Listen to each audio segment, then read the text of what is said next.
Break के बाद आपका स्वागत है। हम लोग चर्चा कर रहे थे रहमान साहब भ्रष्टाचार इशू को लेकर के, उसको किस तरह से समाप्त किया जाए या जो भी हर जगह इशू है।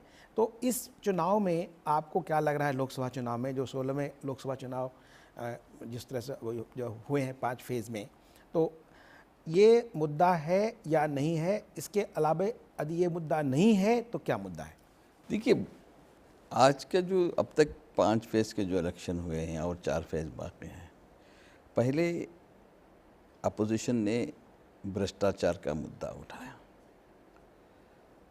अब पहले डेवलपमेंट का मुद्दा उठाया इन्होंने। जब ये मालूम हुआ कि Gujarat was already A developed state, Modi साहब की सरकार के आने के पहले ही इन्होंने कोई अजूबा नहीं किया या कोई मुजिज़ा नहीं किया कि ये डेवलपमेंट का इनका स्लोगन खोखला हुआ, भ्रष्टाचार का उठाया।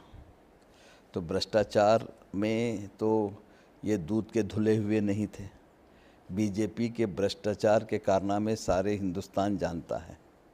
अगर एक भ्रष्ट पार्टी दूसरी पार्टी को भ्रष्ट करता है, एक तो ये कोई लोग इतने अनजान नहीं है वो कि नहीं जानते कि इनके भ्रष्टाचार, तो इसलिए येडियुरप्पा को साथ रखते हैं और भ्रष्टाचार की बात करते हैं, फिर वापस भी ले आते हैं। वो फिर वापस भी ले आते हैं और इस तरह से। लेकिन अभी कांग्रेस भी लालू यादव को छोड़ती है, फिर वापस ले आती है, नहीं, अशोक चौहान को छोड़ती है, फिर वापस ले आती है। देख, ये पॉलिटिकल पार्टीज में चलता है। हम तो आरोप नहीं लगाए, पहले ये लगाए हमारे ऊपर, जैसा कि। लेकिन लालू यादव पे तो दूसरा आरोप लगा था, उसमें ना कांग्रेस ने लगाया, बीजेपी चारा घोटाला उन्होंने किया, जेल गए, वो जेल से वापस आए, पॉलिटिकल लीड हैं। उसके बाद एक तो चार्जशीट है अभी उनके ऊपर, वो कन्विक्शन हुआ है तो वो अपील गए हैं। अशोक चौहान के साथ भी ऐसे ही हुआ। अशोक चौहान तो कन्विक्शन नहीं हुआ है, ही हैज नॉट चार्जशीटेड भी नहीं हुआ है, उनको अभी हो रहा है। लेकिन बताते हैं बड़े नाटकीय ढंग से उनको निकाल लिया गया नेट से, सरकार है।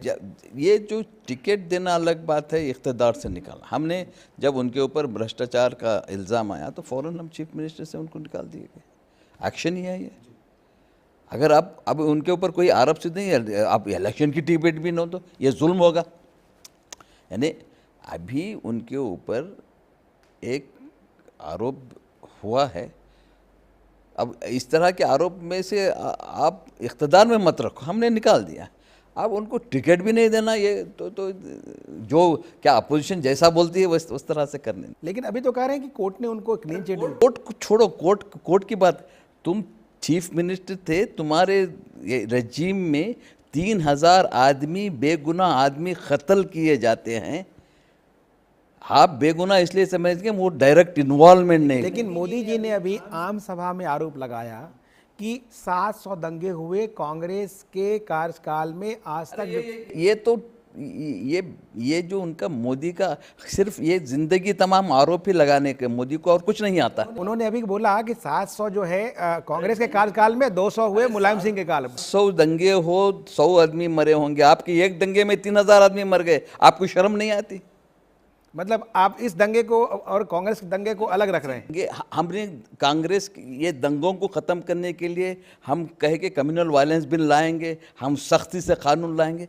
आप यही अपोजिशन कानून बनाने नहीं देती।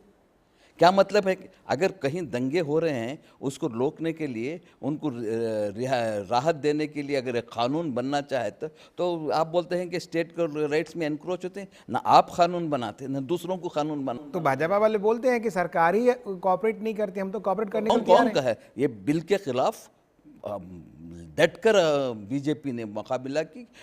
उन्होंने कहा कि हम ये बिल किसी हालत से पास नहीं होने दें। उन्होंने कहा ये चुनावी गेन का मसला है। उनका कहना था कि ये चुनावी, बिल्कुल नहीं, ये कहाँ चुनावी गेन था, चुनाव आया नहीं था। हमने पहले हमने कम्युनल वायलेंस बिल को प्रेजेंट किया, उसका एतराज़ किए, फिर हम दूसरी करे, फिर उन्होंने कुछ उसमें ऑब्जेक्शन किया, फिर हमने बिल बनाई, मगर वो इंट्रोड्यूस होने दी नहीं लीडर। आप इतनी बातें कह रहे हैं खान साहब की, लेकिन कांग्रेस बैकफुट पर क्यों देख रही है पूरे प्रचार में? बैकफुट में तो ये आज का जो इलेक्शन ये चल रहा है, ये तो मार्केटिंग है, it is not election. Rahul Gandhi ने भी कहा मार्केटिंग, आप भी बोल रहे हैं मार्केटिंग। बिल्कुल, इसमें दो राय ही नहीं है। लेकिन 10 साल राज किया आपने, 60 साल राज किया, क्या आपके पास मार्केटिंग वाले नहीं है? हम इस तरह की मार्केटिंग में बिलीव नहीं करते। अगर हम इख्तिदार है या नहीं रहे, पावर में आए या ना आए, तो किस तरह की मार्केटिंग? इन्होंने तो आज देखेंगे कि आज ये क्वेश्चन मैं पोस्ट कर रहा हूँ इलेक्शन कमीशन को भी, मैं पोस्ट कर रहा हूँ मीडिया को भी, कि आज तक ये क्वेश्चन नहीं कर रहे हैं कि मोदी जिस तरह का एडवर्टाइजमेंट हो रहा है, it is impossible, even American president can not do that. नहीं, वो तो कह रहे हैं कि भाई आनंद शर्मा ने आरोप लगाया था कि 10,000 करोड़ का कैंपेन है, तो उन्होंने कहा अभी एक टीवी चैनल में, कह देने से क्या हम मान लेंगे? नहीं, मैं वो दूसरी बात कर रहा हूँ। आनंद शर्मा केंद्रीय मंत्री हैं, उन्होंने आरोप लगाया नरेंद्र मोदी पे, बीजेपी के जो पीएम के उम्मीदवार हैं कि, और बीजेपी पे कि 10,000 करोड़ का कैंपेन है। उन्होंने एक टीवी चैनल में बोला है कि सरकार उनकी है, कांग्रेस की है, आनंद शर्मा की सरकार है। इन्फोर्समेंट डायरेक्टर इतने बड़े मेरी बात समझ लीजिए, मैं समझ गया।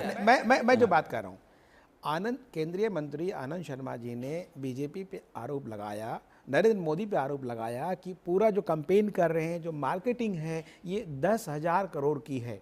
उस पे नरेंद्र मोदी का जवाब था एक टीवी चैनल के माध्यम से कि उनके पास सरकार है, उनके पास इन्फोर्समेंट डायरेक्टरेट है, तो आप जांच करवा लीजिए, इंक्वायरी करा लीजिए। ये आरोप बेतुका लगाने क्या मतलब है? आप क्या कहते हैं? नहीं, ये बेतुका आरोप नहीं है, ये आरोप सही है, और मैं कहता हूँ 10,000 से भी और ज्यादा हुआ। तो आप इसके लिए कोई कार्रवाई करेंगे अपने स्तर पे?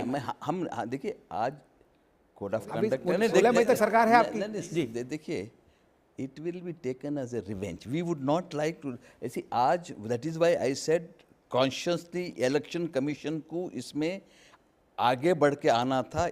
इलेक्शन कमीशन को इसके ऊपर दे, अब तुम एक्सपेंडिचर की बात करते हो, तो एक्सपेंडिचर की कंट्रोल की बात करते हो, तो इतना एडवर्टाइजमेंट हो रहा है, आप कहेंगे कि इतना जो मीडिया, टीवी, सुबह में अगर सामने देखो तो मोदी, पीछे देखो तो मोदी, आदू, तो ये क्या मार्केटिंग नहीं तो क्या है? लेकिन आपको लगता है कि बीजेपी इलेक्शन कमीशन को इन्फ्लुएंस कर रही है? मैं ये चार्ज नहीं तो करूंगा, मगर इलेक्शन कमीशन को कॉग्निजन लेना पड़ेगा। ये बड़ा आरोप है। ये unethical for when the election process has started and a particular channel comes out with a opinion poll when the election commission banned, the election process is on, and you give the seat of that state which has also been gone, finished the election, that means it is exit poll is banned. Opinion poll also banned. No, during the election period. So why how have you allowed the opinion poll to be telecasted? Rahman साहब, आपसे चर्चा जारी रखेंगे। वक्त हो चला छोटे से ब्रेक का, ब्रेक के बाद हम चर्चा जारी रखेंगे।